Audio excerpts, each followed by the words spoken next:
శ్రీమాత్రే నమః. బ్రహ్మవాక్కు YouTube channel ప్రేక్షకులకు స్వాగతం.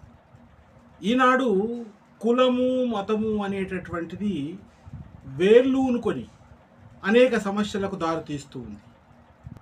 కానీ సృష్టాదిలో కులం అనేదే లేదు.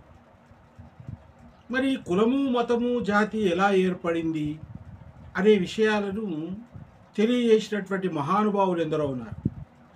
జగద్గురువు అవతార పురుషుడు శ్రీమద్ విరాట్ పోతులూరి వీరబ్రహ్మేంద్ర స్వాముల వారు తత్వాలు కాలజ్ఞానాన్ని బోధించి ప్రజల హృదయాలలో శాశ్వతంగా నిలిచిపోయాడు.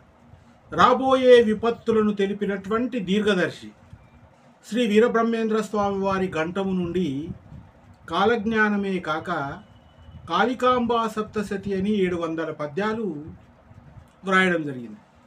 అన్నీ చిన్న పద్యాలైనటువంటి ఆట వెలది కలిగినటువంటి పుస్తకం అది. వారు రాసినటువంటి ఈ యొక్క పద్యాలు గౌరవనీయులు సిపి బ్రౌన్ గారి యొక్క పుణ్యమా అని వెలుగులోకి వచ్చాయి. శ్రీ పోతులూరు వీరబ్రహ్మేంద్ర స్వాముల వారు కాళికాంబా సప్తశతిలో, యోగి వేమన గారు వేమనా శతకంలో సంఘ సంస్కరణ ఆత్మబోధ తెలియజేశారు. వేమన బ్రహ్మం గారు ఇద్దరు కూడా సంఘ సంస్కరణ ఉద్దేశంతో రచనలు చేశారు. బ్రహ్మం గారు భేషజాలు లేనటువంటి డిగర్వి. వేమన మూఢాచారాలను ఖండిస్తే స్వామి ఆత్మజ్ఞానాన్ని తత్వాలను బోధించి రాజయోగిగా గణతికెక్కారు. ఇక కులము విషయంలో బ్రహ్మం గారు కులము కులమటంచు గొనిగెడు పెద్దలు చూడరైరి తొల్లి జాడలెల్లా మునుల పుట్టువులకు మూలంబు లేదండ్రు కాళికాంబ హంస కాళికాంబ అన్నారు. మునుల పుట్టుకకు మూలమేది? ఆ మునులు ఎలా పుట్టారు తెలుసుకోండి అంటారు బ్రహ్మంగారు. పుట్టుక కాదు, గుణము ప్రధానమన్నారు. ఈ కులము ఆ కులము గొప్పదని చెప్పేటటువంటి పెద్దలు దురహంకారాలు వదిలి తొలినాడు మునులు ఋషులు ఏ కులంలో జన్మించారో తెలుసుకోండి. వారి పుట్టుకకు కారణమేమిటి, ఎవరిని ఉద్ధరించడానికి పుట్టారో తెలుసుకోండి అని కులమని ఆక్షేపించే పెద్దలకు హెచ్చరించాడు. ఒక్కసారి ఆలోచన చేసినట్టయితే ఎందరు మహర్షుల గురించి చెప్పుకున్నా వాళ్ళెవ్వరూ కూడా బ్రాహ్మణులుగా జన్మించలేదు. వారి పుట్టుక తెలుసుకుంటే అర్థమవుతుంది. కానీ బ్రాహ్మణులుగా చెలామణి అయ్యారు. కారణం ఏమిటి? అసలు బ్రాహ్మణులు అంటే ఎవరు? బ్రహ్మ జ్ఞానం కలిగిన వారు బ్రాహ్మణులు, అంతే నిర్వచనం. అంతేగాని నేను ఆ కులంలో పుట్టాను అని అంటే సరిపోదు. ఇక వేమన గారు ఇన్ని జాతులందు నే జాతి ముఖ్యమన్ ఎరుక గలుగు వారే ఎచువారు ఎరుకలేని వారు ఏ జాతిలున్నను హీన జాతులందు నెరగువేమా అన్నారు. జాతులెన్నో, వీటిలో ఏది గొప్పదో అని అంటే జ్ఞానులే గొప్పవారని తెలిసింది. జ్ఞానశూన్యులు ఏ జాతిలో ఉన్నా నీచులే. ఆది సమాజం నుండి నేటిదాకా మానవ చరిత్రలో జాతి అనే భావనకు అధిక ప్రాధాన్యత ఉంది. భారత సమాజంలో మానవ సముదాయాన్ని కొన్ని వర్గాలుగా విభజించారు. వీటిని బ్లూమెన్ అనే శాస్త్రవేత్త మానవ శరీరము రంగు శరీర దాఢ్యాన్ని అనుసరించి విభజించారు.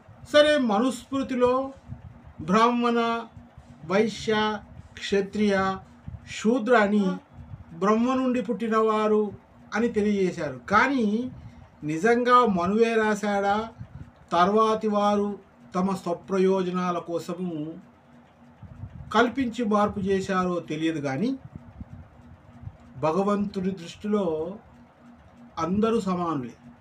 అందుకే మనుస్మృతిలో జన్మనా జాయతే శూద్ర సంస్కారా ద్విజ ఉచ్యతే అన్నారు. పుట్టుకతో అందరూ శూద్రులే, సంస్కారం వల్ల బ్రాహ్మణులవుతారని తెలియజేశారు. ఆ చరణానికి అర్థము భృగు మహర్షి చెప్పిన ప్రకారము అనాచారిగా ఉండేవాడు శూద్రుడని భగవద్గీత కూడా గుణకర్మల ప్రాతిపదికననే వర్ణ విభజన చేసింది. శరీర ఛాయను బట్టి కానీ లేదా పుట్టుకను బట్టి కానీ వర్ణం ఏర్పడుతుందనే వాదాన్ని శాస్త్రవేత్తలు కూడా అంగీకరించలేదు. కాలాంతరంగా వర్ణాలు ఉపభాగాలయ్యాయి, కులాలుగా మారిపోయాయి. నేను చిన్నగున్న రోజులలో, నేను పుట్టిన గ్రామంలో మా తరగతి స్నేహితుని యొక్క తండ్రి గారు పోలీస్ పటేల్. మేము 6-7 సంవత్సరాల వయసు ఉంది, ఆయన అప్పటికే 60-70 సంవత్సరాల వయసులో ఉన్నాడు. ఆయన ఇంట్లో నుండి బయలుదేరి వారి వ్యవసాయ బావి దగ్గరికి వచ్చే వరకు ఎవరు కూడా అడ్డు వచ్చేవారు కాదు. ఇది మేము కళ్ళారా చూసాం. అంటే వర్ణ వ్యవస్థ ఎంత జటిలంగా మారిందో అర్థం చేసుకోండి. అది చూసిన మేము, పిల్లలమైన మేము కూడా ఏనాడు అడ్డుగా వచ్చేవాళ్ళం కాదు. ఒకవేళ పొరపాటున కనిపిస్తే ఎవడ్రా వాడు అని గద్దించేవాడు, పరిగెట్టుకొని వెళ్ళిపోయేవాళ్ళు. కారణం ఏమిటి? ఎవరో కొందరు చేసిన తప్పు వల్ల ఈ హెచ్చుతగ్గులు అనేవి ఏర్పడ్డాయి. మనువు పుట్టుకతో అందరూ శూద్రులే, కానీ వారి యొక్క మంచి స్వభావం వల్ల, ప్రవర్తన వల్ల బ్రాహ్మణులు అవుతారన్నాడు. అంతేగాని బ్రాహ్మణులు వీరే ఈ జాతి వారే అని ఇక్కడ చెప్పలేదు. ఏది ఏమైనా భగవంతుని దృష్టిలో అందరూ సమానులే. నా చిన్న రోజులలో ఆ సంఘటనలు చూసిన తర్వాత అనుకునేవాడిని, అసలు కులం అనేది ఎక్కడ ప్రారంభమవుతుంది? మనము పాఠశాలకు వెళ్ళిన నాడు అక్కడున్న ఉపాధ్యాయుడు నీ కులం ఏదని అడుగుతాడు, రాస్తాడు, అదే శాశ్వతంగా నిలిచిపోతుంది. అక్కడే కులమని అడగకపోయినట్టయితే కులం అనేదే ఉండదు కదా, సర్వసమానం అవుతుందేమోనని నా చిన్న ఉన్నప్పుడు అనుకునేవాడిని. కానీ కులం అనేది ఉంది, కానీ అందరిలో బంధుత్వం ఉంది. ఒక బంధు స్వభావంతో పెంచుకునేవారు. మా నాన్నని అందరూ కూడా కాకయ్య అని పిలిచేవారు. కానీ ఈనాడు కుల వ్యవస్థ జటిలమైపోయింది, పాతుకుపోయింది, ప్రభుత్వాలు పెంచి పోషిస్తున్నాయి. కులం అనేది లేకపోయినట్టయితే ఈ కులాంతర వివాహాల వల్ల పోట్లాటలు ఉండవు. నీ కులం ఎక్కువ, నా కులము తక్కువ అనే భావన ఉండదు. అందరికీ సమానమైనటువంటి హక్కులు వస్తాయి.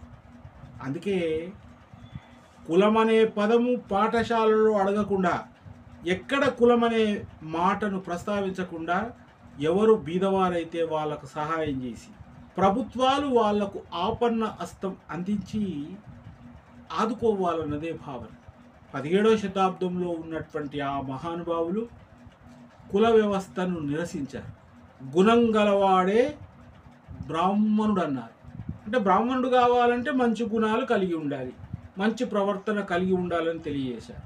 ఈనాడు ఏ కులంలో చలామణి అవుతున్నా వాళ్ళు శ్రేష్ఠ గుణాలతో ఉంటే వాళ్ళే బ్రాహ్మణులు. కాబట్టి మనమందరం కూడా శ్రేష్టమైనటువంటి ఆచారాలను ఆచరిస్తూ బ్రాహ్మణులం అవుదామని తెలుపుతూ, శ్రీ పోతులూరు వీరబ్రహ్మేంద్ర స్వాముల వారికి, యోగి వేమన గారికి కైమోడ్పు వందనాలతో సర్వే జన సుఖినో భవంతు.